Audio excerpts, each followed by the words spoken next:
Õhusõda on peagi muutumas millekski hirmutavaks.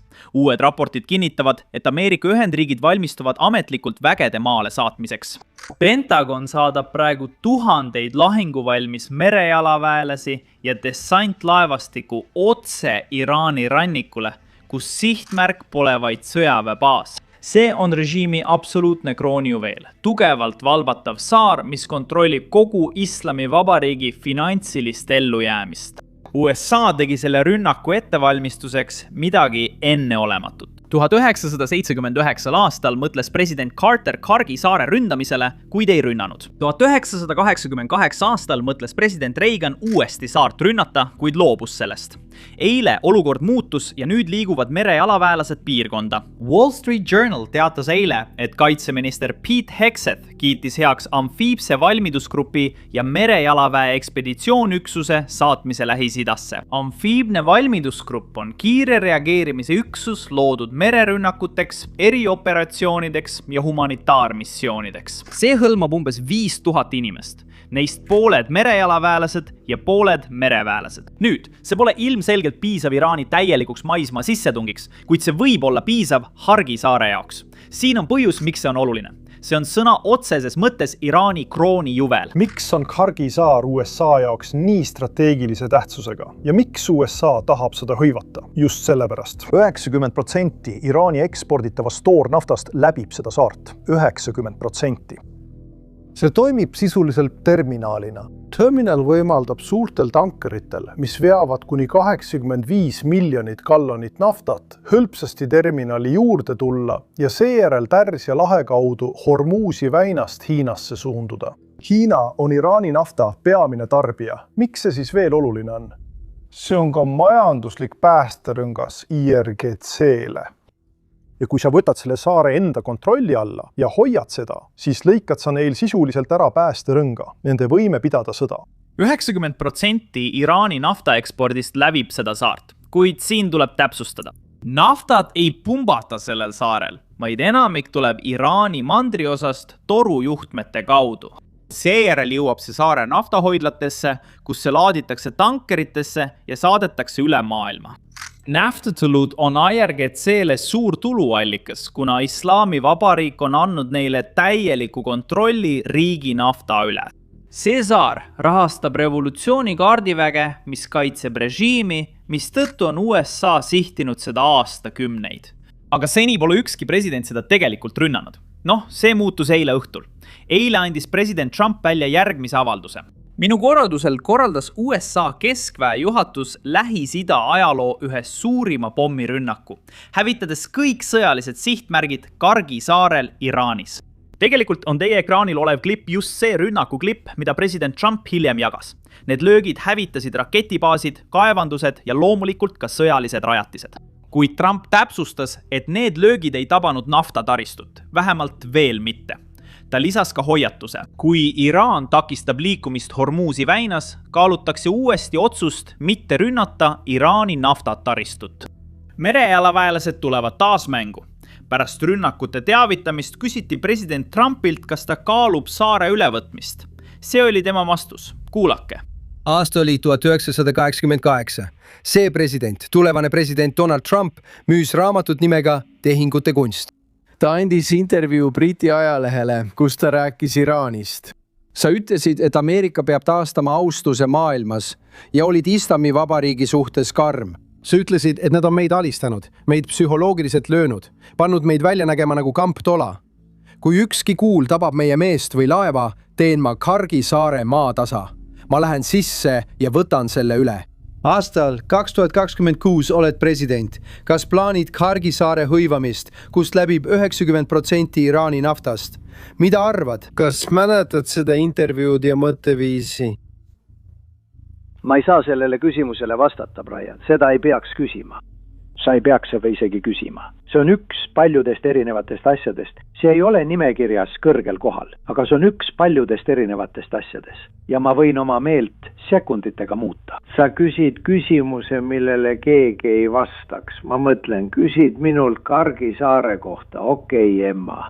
Kes küsiks sellise küsimuse ja milline rumal vastaks sellele? Okei, oletame, et ma kavatsesin seda teha või oletame, et ma ei kavatsenud seda teha. Mida ma sulle ütleksin? Jaa, Brian, ma kaalun seda. Las ma annan sulle teada, millal see toimub. See küsimus on veidi rumal ja sinu puhul üllatav, sest oled tark mees. Olen küll, aga see oli lihtsalt hämmastav, et sa juba 1988 aastal sellele mõtlesid. See polnud eitamine. Kui vaatame hiljutist ajalugu, siis iga kord, kui oleme viinud sõjalisi jõude kuskile, oleme neid lõpuks kasutanud.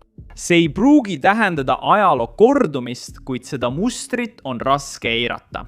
Samuti on oluline märkida, et merejalaväelased võivad piirkonda minna ka teisteks ülesanneteks. Me ei tea täpselt, milleks neid kasutatakse. Üks võimalus on see, mida arutasime. Eriüksuste reid Iraani Esfahanisse tuumavarude haaramiseks. Teine võimalus võiks olla Hormuzi väinas laevateede turvamine. Või nad võivad valmistuda hõivama mõnda teist saart, mis rahastab kogu režiimi. See võib olla ükskõik mis. Me peame lihtsalt jälgima, mis toimub. Sellepärast. Lihtsalt kiire meeldetuletus kõigile. Kui sa pole veel tellinud, vajuta tellimisnupule. Viimasel kuul on meil olnud probleeme Iraani botirünnakutega. YouTube kinnitas seda meile eile õhtul. Vajutades allolevale tellimisnupule, toetad kanalit veelgi. Arutame, kuidas Iraan reageerib. Iraani relvajõud vastasid president Trumpi hoiatusele ootuspäraselt. Kui USA ründab Iraani naftataristut, ründavad nemad laheriikide energiataristut. Kuid nad on seda juba teinud. Nad ründasid rafineerimistehast Saudi Araabias. Nad ründasid rafineerimistehaseid Kataris, naftabaase Bahreinis. Ja lisaks kõigele sellele ründavad nad isegi naftabaase Omaanis. Omaani rünnak on asi, mida Iraan ei suuda õigustada. Iraan on seni vabandanud, et nad ründavad vaid riike USA baasidega. Noh, arva ära. Omaanis pole USA baase, kuid riiki rünnatakse siiski. See näitab, et Iraani uus ähvardus pole midagi uut. Ja iga päev näeme me järjest vähem Iraani raketistarte ja järjest vähem Iraani droonilende. See tähendab, et oht, millega nad nii palju uhkustavad, tegelikult väheneb. Räägime nüüd merejalaväelaste lähetusest ja selle ajast. Nad saabuvad USS Tripoliga, mille tavapärane baas on Jaapanis. Jaapanist Lähis-Idasse jõudmine võtab 10-14 päeva. President Trump teatas, et Iraani operatsioon kestab 4-5 nädalat. Noh, tead mis? Viimasel ajal on ta tegelikult sellest ajakavast taganenud. Ta ütleb, et ei saa tegelikult ajakava ennustada, kuna asjad arenevad. Aga lisaks sellele on ta öelnud, et me oleme graafikust ees. See on miski, mis ei ole olnud järjepidev. Aga tuginedes sellele tulejõule, mida liigutatakse ringi, võime ilmselt oletada, et see operatsioon kestab vähemalt veel 2 nädalat. Tõenäoliselt kauem. Eile hommikul pidasid minister Hegseth ja kindral Dan Kane samuti pressikonverentsi. Ja sellel pressikonverentsil saime teada palju huvitavaid asju.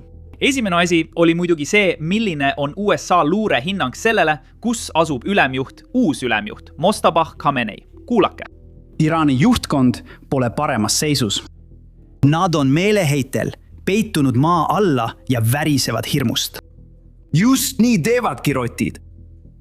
Tiim, et uus niinimetatud mitte nii ülemjuht on haavatud ja arvatavasti moonutatud.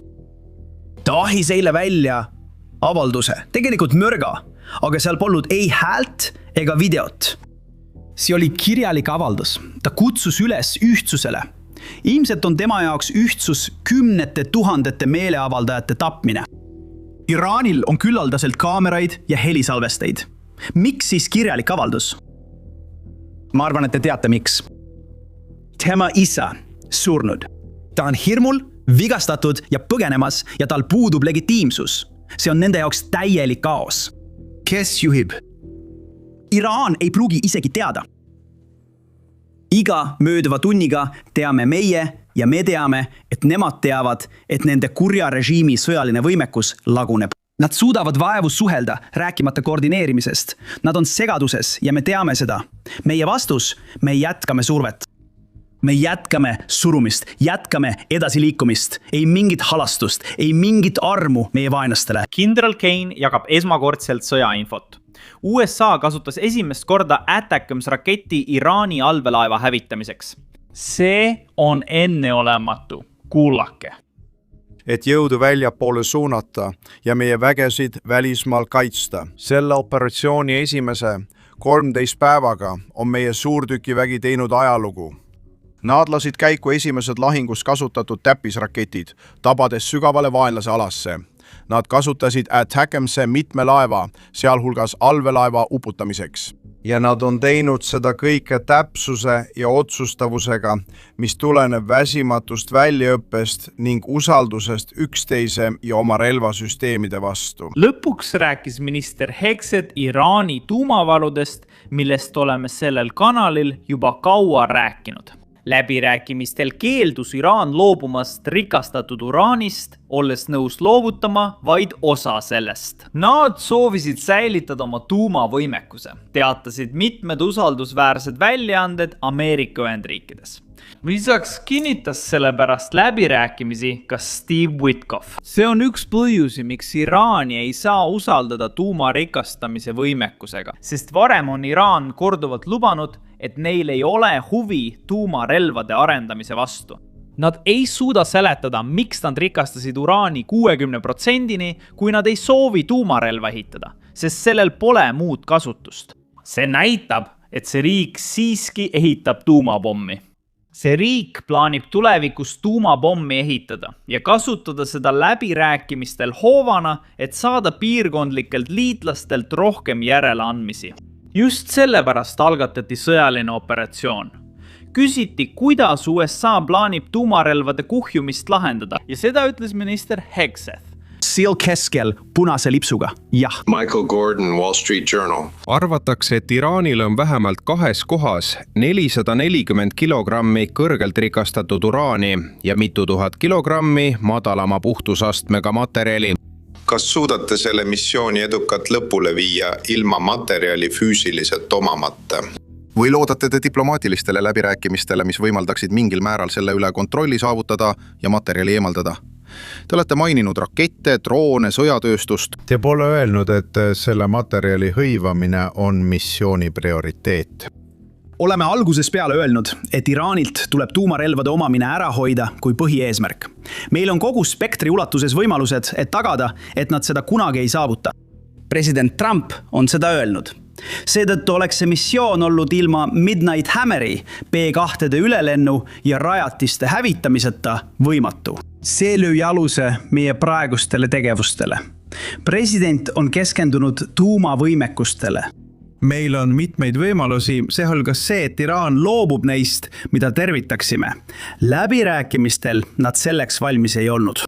Ma ei ütleks kunagi sellele grupile ega maailmale, mida me oleme valmis tegema või kui kaugele me oleme valmis minema, aga meil on valikud olemas.